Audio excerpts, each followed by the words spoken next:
Learn English grammar. आज आपल्याला पाहायचंय नवीन concept. कुठला कन्सेप्ट आहे? Basic pattern of English. हा इंग्लिशचे बेसिक पॅटर्न असतात ते 7 बेसिक पॅटर्न. त्यामध्ये वाक्य कसं बसतं म्हणजे 7 बेसिक पॅटर्न काय वन बाय वन पाहूया. ओके, आज आपल्याला पाहायचंय pattern first. Okay, pattern first पाहायचा. यामध्ये काय करायचंय? एक सेंटेन्स लिहिते, यानुसार जाऊया. द बर्ड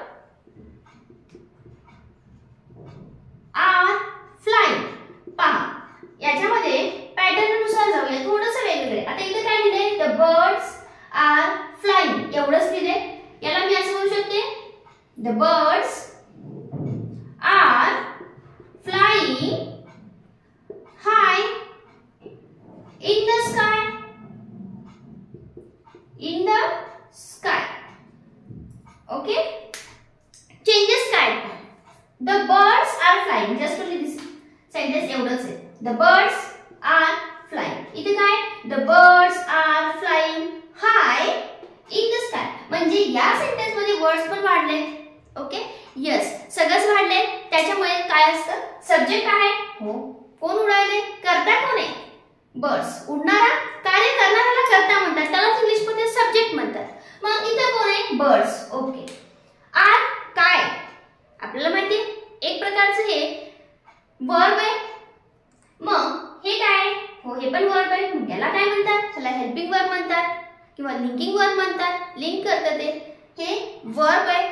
ओके, मग आपल्याला पॅटर्न नुसार ह्याच्यात काय? ह्याच्यात पण ते आहे. हाय इन द स्काय हे काय? म्हणजे ह्याच्यामध्ये कॉम्प्लिमेंटरी जोडलेलं असतं, कुठं कुठं ऍडवर्ब जोडलेलं असतं. मग ऍडवर्ब कसं? The bird fly in the sky yesterday. काल पक्षी आर नाही येणार, तर बर्ड वॉज येणार, कारण काल होतं ना ते. The birds was flying in the sky किंवा the birds was flying yesterday.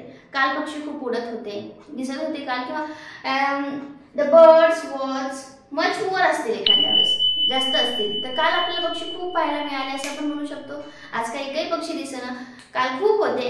म्हणजे त्यामुळे यस्टरडे, टुडे असे काही ॲडवर्ब सुद्धा याला लागतात. म्हणजे प्रत्येक सेंटेन्स मध्ये बदल घडतोय.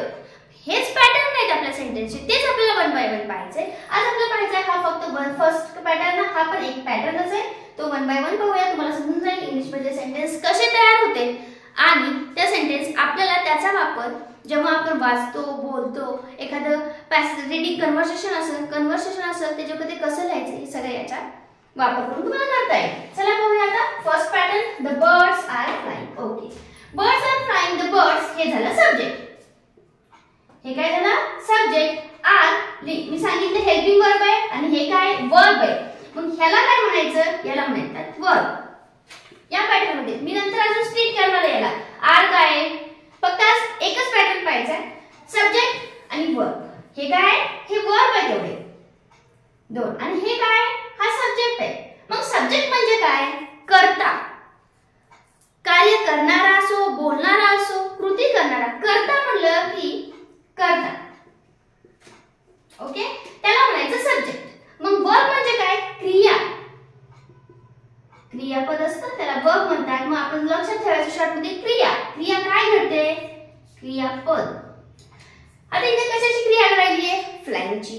ओके, मग हे आर काय? ह्याला हेल्प करते. कशासाठी? ते कुठं कधी घडते क्रिया? आता घडतीये, घडून गेली आहे का घडणार आहे, याच्यासाठी ते काय करते?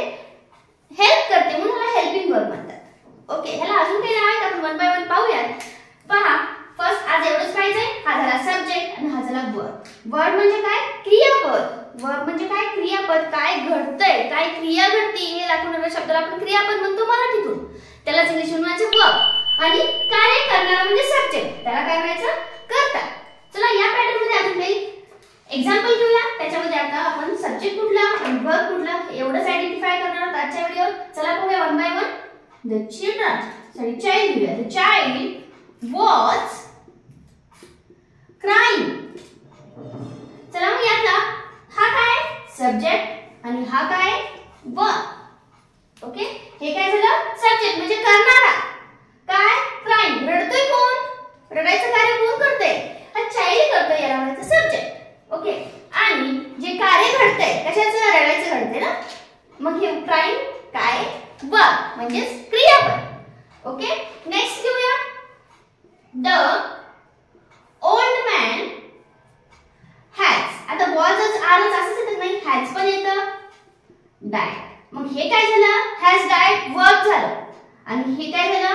सब्जेक्ट. द ओल्ड मॅन हे झाला सब्जेक्ट करता आणि हॅज डायड मेले कोण?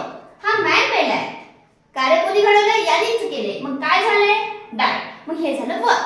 क्रिया म्हणजे वर्क आणि सब्जेक्ट म्हणजे करता. ओके, नेक्स्ट घेऊया. मग हॅज वॉज येतच का? नाही, कधी कधी येत नाही. पाहूया एक सेंटेन्स तसं पण. The girls dance. ओके, हे काय झालं? वर्क. आता इथे एंड नुसार काही आलं नाहीये का? होतं, येत नाही कधी कधी, ते सुद्धा आपल्याला आयडेंटिफाय करता आलं पाहिजे. हे झालं गर्ल्स. डान्स कोण करतंय? गर्ल्स करतात. सब्जेक्ट कोण आहे मग इथं? गर्ल्स. करणारा कोण आहे? गर्ल्स. काय? कार्य किंवा कृती कोण करते? कुठली कृती करते? ऍक्शन कुठली आहे त्यांची? क्रिया कुठली आहे? डान्स करण्याची. ते झालं वर्क, म्हणजेच काय? क्रियापद. ओके, चला अजून काही सेंटेन्स घेऊया. त्यामध्ये तुम्हाला सब्जेक्ट आणि वर्ब एवढंच. परत आपल्याला त्याच्यामध्ये ऍडव्हर्ब ऍड केल्यावर, कॉम्प्लिमेंटरी ऍड केल्यावर ते पॅटर्न वेगवेगळे आहेत. वन बाय वन आपण पॅटर्न पाहूया. There are total 7 pattern. 7 pattern आहेत. वन बाय वन आपण पाहत चालूया. Okay, the sun shine.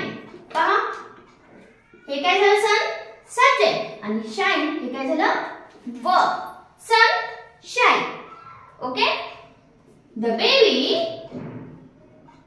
Is sleeping. आता बघा इथे काय झाले? इथे काय झाले? इज स्लीपिंग हे झालं वर्ब आणि द बेबी काय झालं? सब्जेक्ट. करणारा कोण आहे? बेबी आहे. काय करतोय? झोपायचं काम आहे त्याचं किंवा झोपायची कृती चालू आहे त्याची, मग त्याला म्हणायचं verb. Okay, next. My father has came. कोण आले? has came आणि father म्हणजे father कोण झाला? सब्जेक्ट झाला, कर्ता झाला. कोण आले? कार्य कोणी घडले? वडिलांनी केले, तो झाला सब्जेक्ट. आणि has came कुठलं काम झालं किंवा कुठली क्रिया झाली? ऍक्शन कोणचा शब्द सांगतोय? कम. येण्याची कृती आहे त्यांची, क्रिया येण्याची आहे, हे झालं वर्ब. अशा पद्धतीने आपण आज पॅटर्न फर्स्ट शिकलो आहे. त्यात फक्त सब्जेक्ट आणि वर्ब कसा आयडेंटिफाय करायचं हे आपण शिकलो. आपल्याला पाहायचंय again next type of pattern आहे, त्याच्यामध्ये आपण पाहणार ऍडव्हर्ब ऍड होणार आहे, कसं करायचं, कॉम्प्लिमेंटरी ऍड होणार आहे, ऑब्जेक्ट ऍड होणार आहे त्याच्यात, मग ते कसं ऍड होतं, कसं आयडेंटिफाय करायचं वन बाय वन आपल्याला पाहायचंय. ओके, चला यासाठी व्हिडिओ पाहत राहा आणि लाईक करून घ्या, शेअर आणि सबस्क्राइब करायला मात्र विसरू नका. Okay, thank you.